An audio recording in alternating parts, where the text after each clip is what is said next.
ಪ್ರಿಯ ವೀಕ್ಷಕರೇ, ಎಲ್ಲರೂ ಚೆನ್ನಾಗಿದ್ದೀರಾ ಅಂತ ಕೇಳೋಲ್ಲ, ಚೆನ್ನಾಗೇ ಇರ್ತೀರಾ ಅಂತ ಗೊತ್ತು. ಆದರೆ ಎಲ್ಲರನ್ನೂ ಹಾಳು ಮಾಡಿ ನಾನು ಚೆನ್ನಾಗಿರಬೇಕು ಅಂದುಕೊಳ್ಳೋ ವ್ಯಕ್ತಿಯ ಕಥೆಯನ್ನು ಹೇಳೋಕ್ಕೆ ಹೊರಟಿದ್ದೀವಿ ಇವತ್ತು.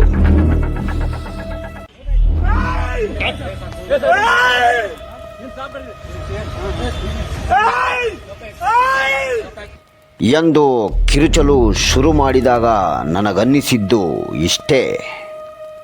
ಮೊದಲ ಬಾರಿಗೆ ಎಂದಾಗ ನನ್ನೊಬ್ಬನನ್ನೇ ಯಾಕೋ ಹಿಡಿದುಕೊಂಡ್ರಿ, ಅಲ್ಲಿ ಇನ್ನೂ ಕೆಲವರು ಇದ್ದಾರೆ, ಅವರನ್ನು ಸೇರಿಸಿ ಹಿಡಿದುಕೊಳ್ಳ್ರೋ ಅನ್ನುವ ಭಾವ ಇರಬಹುದೇನೋ ಎಂಬಂತಿತ್ತು.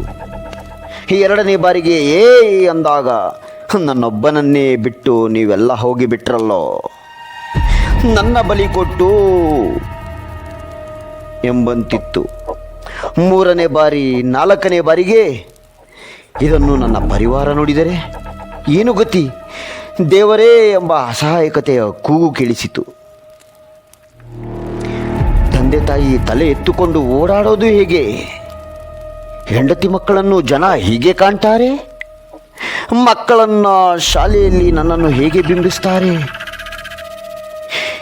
ಇರುವ ಎರಡು ಹೆಗಲ ಮೇಲೆ ಇಷ್ಟೆಲ್ಲ ಜವಾಬ್ದಾರಿ ಹೊತ್ತಿರುವ ಗಂಡಿಗೆ ಆಕಾಶವೇ ಕಳಚಿ ತಲೆ ಮೇಲೆ ಬಿದ್ದಂತಾದ ಕ್ಷಣ.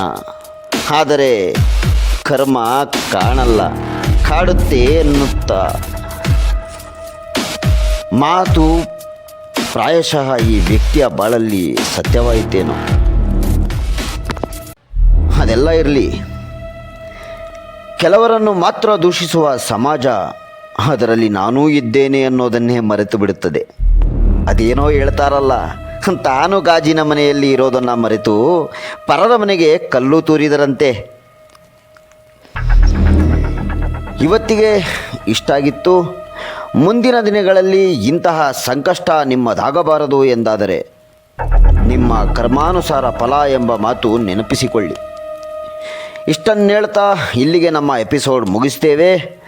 ಈ ಥರದ ಇಂಟ್ರೆಸ್ಟಿಂಗ್ ಸುದ್ದಿಗಳಿಗಾಗಿ ನಮ್ಮನ್ನು ತಪ್ಪದೇ ಹಾಜರಾತಿಯೊಂದಿಗೆ, ಅಂದರೆ ಸಬ್ಸ್ಕ್ರೈಬ್ ಆಗುವ ಮೂಲಕ ಹಾಗೂ ಗಂಟೆ ಹೊಡೆದು ನಮ್ಮ ವಿಡಿಯೋದ ಮೊದಲ ನೋಟಿಫಿಕೇಷನ್ ಬರುವುದರ ಜೊತೆಗೆ ನಾವು ನಿಮ್ಮೊಂದಿಗಿರುತ್ತೇವೆ ಎಂಬ ಬೆಂಬಲ, ನಂಬಿಕೆ ಕೊಟ್ಟು ಇಂದಿನ ವಿಡಿಯೋ ಮುಗಿಸ್ತಿದ್ದೇವೆ.